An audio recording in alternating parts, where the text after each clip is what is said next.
This knife from Surefire is kind of interesting. And I'll admit that when I first saw it, the first thing that I thought, of course, which a lot of people thought when they first saw it, was that it was a knife designed to be more of a gimmick, or sell based on appearance, or a knife that was CAD designed but never really significantly used. And it stands out like the tracker as basically taking a knife and adding a bunch of cool little gimmicky features to it to try to make it more capable and sell to people, rather than actually making it a more functional knife. However, after seeing Mike's YouTube review, my opinion on it changed, because all the features that they added didn't in general reduce the ability of the knife or interfere with it. So for example, there's a secondary blade right here which serves as a seatbelt cutter, tread, cord cutter. It's replaceable. It's also easy to sharpen it, although you have to take the knife apart to get it out. And this again gives you a secondary edge. It gives you a secondary edge which is really kind of safe, because there's no way you can sort of cut yourself or cut anything without intentionally jamming it in the hole. So if you do have to cut through a seatbelt or something else to do shallow cutting, and you don't want to actually use the blade to do it, which you might want to in certain situations, again, that can zip through it, and it's replaceable, and you can sharpen it, though you do need to take the knife apart in order to do it. Similar, there's basically a notch at the top of the blade right here which serves as a wire cutter, stripper, crimper, and again, you would never really notice it. It doesn't get in the way. It's not out on the blade where it's serving as some kind of secondary break point, like the one on the hoodlum, which is there's a pot lifter, but many breaks have been happening in that same region. This little notch or cutout is in an area which is not heavily stressed. Also, the handle is heavily skeletonized, which you would normally want on a knife like this, because otherwise solid handles would be relatively heavy. So when they skeletonize it, they just skeletonize it in specific shapes. So you have basically a hex slot there, and you have basically an adjustable slot milled all the way down where the nut or whatever will catch on these teeth, and you can use it as sort of a wrench. So that's just taking into account that it has to be skeletonized, and you can use this just like this with the blade still engaged. You can also use it with the blade fully open, but it becomes much more awkward because you're trying to use a wrench with a big blade attached to it, so it's a bit awkward in that region. So it is kind of interesting. Now, it's never going to replace an actual full multi-tool. It doesn't have scissors, it doesn't have a file, it doesn't have pliers, it doesn't have screwdrivers except for this, which can serve as a relatively blunt flathead screwdriver or sort of pry bar. But it's a lot more capable versatility wise than just your regular large sort of folding knife. This is 0561 from ZT, of the same sort of design, so it's kind of interesting. The clip is a bit wonky because there was an actual damage to the back splacer, and that was replaced, and so it didn't come like this. This was modified by the owner before Mike, I believe. A couple of interesting comments after using it for a while. It works relatively well on light woodwork. Again, cutting down soft wood between say 1 to 3 inches, limbing them out. It's significantly heavier than something like say the paramilitary, and it's more capable of course than smaller folders like the Spyderco Air and similar knives, which don't have any of that sort of snap cutting ability at all, and you're limited to just doing 100% push cuts. So there is a large difference in ability to do even light woodwork when you're comparing folders of this size. One problem that I ran into right away though was after doing just a small amount of work, I had looked at the blade and I had noticed there was some light reflecting from a couple of areas, so I proceeded to do a little bit more work just to see. And sure enough, I picked up a couple of spots of the edge that were glinting. And that really shouldn't happen. I was cutting relatively soft wood, only doing light impacts. Now there's always the chance, of course, that you're randomly hitting dirt or grit in the bark, but I really didn't feel like that was happening. And when I came inside and checked at it under magnification, sure enough, I saw a combination of chipping and denting that's never a good sign. Generally, when you have both of them happen simultaneously, it's usually an indication that something has gone wrong somewhere.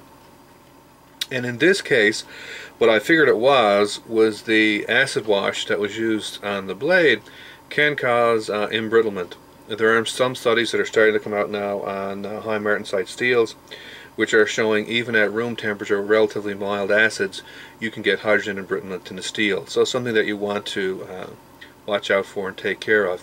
Generally, it's much better to let a patina form naturally if you can, and if you want to force one, like on a stainless steel blade, this is S30V, protect the edge itself, don't let the acid get on that, and just force the patina on the rest of the blade. So anyway, I started doing some cardboard cutting, and I didn't like the way the edge was responding to the stones. Initially on the first run, the performance was low in both initial sharpness and edge retention, but the edge was a bit sort of chippy. And after that, I also had problems with the edge rolling, forming a very persistent burr and being very difficult to remove. Repeated one run, did a second run, did a third run, and by the time I had done this 3 times, and I cut a fair amount of cardboard, about 250 meters, and I take the edge right down to almost zero sharpness. It's between, like, say 2 and 4% of optimal, so it's very blunt by that stage. You can see light reflecting off the entire edge, and it has very little slicing aggression. I mean, you can run your fingers back and forth over it, and it usually is starting to get rough and possibly tear the cardboard, depending on some of the lighter or softer grades that's being cut. So after the third time, third cardboard run, the results were starting to improve, and it was starting to show signs that it's a bit better than, say, VG10 ATS 34 class steels in terms of cutting abrasive material, and that's what you would expect of S30V blade properly hardened. So it looks like there's a good blade buried in there. It'll just take a bit more time and a bit more use to get rid of any steel that may have been damaged by the acid and get back to quality steel. The main reason, though, that I wanted to talk about this too, one is the fact that all these little features do not really interfere with the blade. The second thing, though, which is really surprising to me, and it's kind of interesting, you know, every now and again you get one of these blades that really turn you around, and this is one of them. As I said in the beginning, it looked like this is a gimmick. You know, it looked like someone sat down, took a knife like this and said, now let's start adding a bunch of stuff onto it. However, it really doesn't look like that was the case. The features that were added into it in such a way to not decrease the performance of the knife, but just add a bit more versatility and scope to it. Similar, when you look at the handle, it looks like it'd be absolutely horrible. You know, it's full of all these funky holes. It's actually not.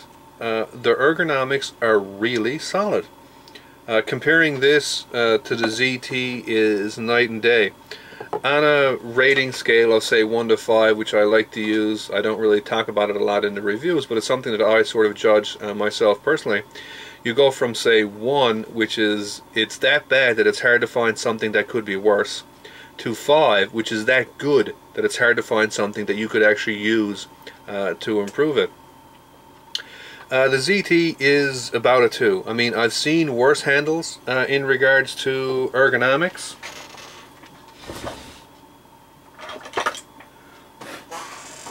This is an example of one from Extreme Ratio. I have no idea what kind of hand this is made to fit. It's extremely square. Even the index finger choil part is just square. It's not round. The whole thing is very, very boxy.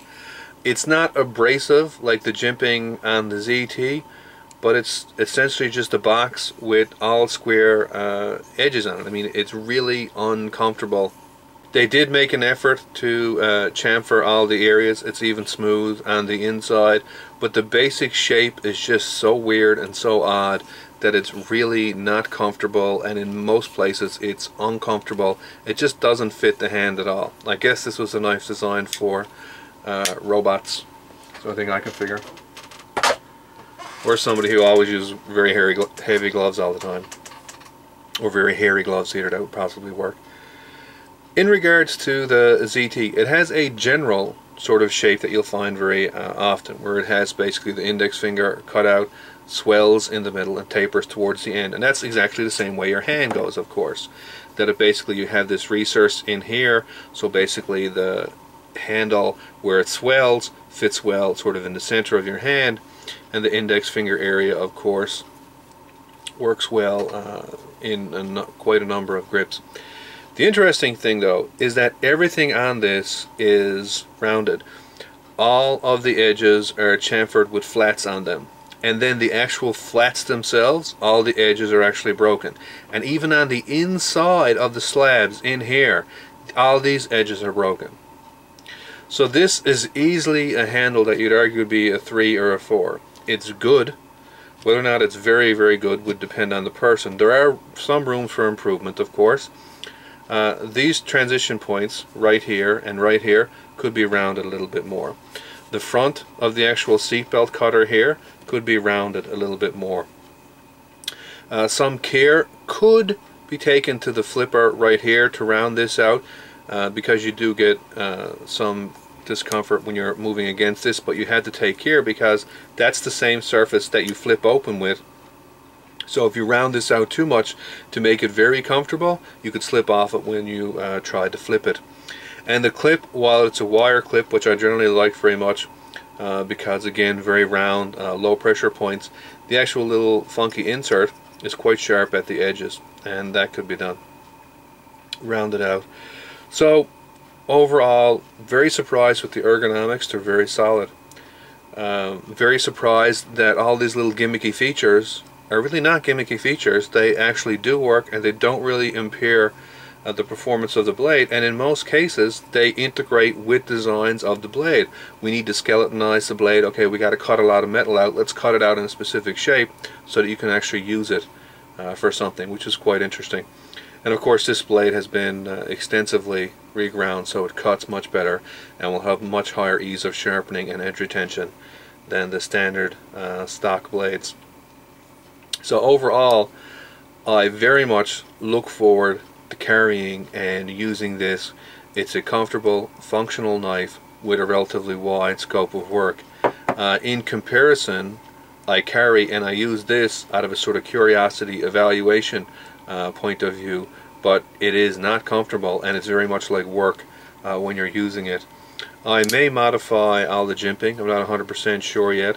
I actually want to do some more work with it to see just how abrasive the jimping is. Can I actually get used to it? Can I toughen my hands up a little bit? How it responds to various gloves, and how other people react to it when they actually use it. But this, completely different. So really look forward to using this. It's obviously, like I said, more of a heavier utility style folder rather than something like this, which is the Lum Chinese from Spyderco, which is much more of a pure precision cutting type knife. Now obviously not in the same league as the Air from Spyderco, which is much more reduced and more of a paring utility gentleman style folder. This is a much larger blade, a much thicker blade, and has sort of a wider scope of work, but it doesn't have the retention. You can see there's no guard. It's very smooth. It's not something that you'd want to be doing snap cuts and stuff into wood. Very difficult to hold onto it. And for harder thrusts, again, you have no guard. So it's again made for a reduced scope of work.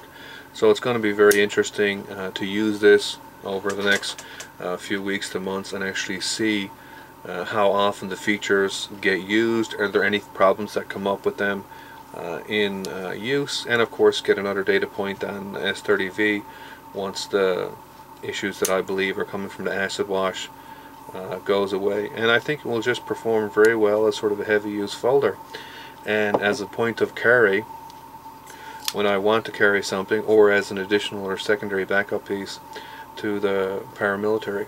I think it'll be very useful. because again it's a bit heavier, and it has, paramilitary has a much finer tip because of the extent of the taper. This one doesn't really taper much at all. It basically carries the full stock thickness out to about here and then tapers to the tip, whereas the paramilitary has a full distal taper all the way out, so it has a much finer tip, much better piercing, much better penetration, but also much weaker in terms of lateral loads and prying. So again, different scope of work, so I think this will be a very nice secondary piece to the paramilitary. And it's also, what I've found is all these little jiggery bits don't really make it seem like a weapon. So when I take it out and I start using it, people can actually ask and talk about, oh yeah, what are all these funky holes for, what are those teeth in there? And you get the impression, and you can convey the message that this is a tool, and it's made to be a tool for utility. Whereas if you need to do some cutting and you blammer, snap this thing out, you don't get the same sort of impression. This comes off much more like a weapon than a tool. So it's kind of interesting. Really look forward to this, and should be kind of interesting to use it more extensively.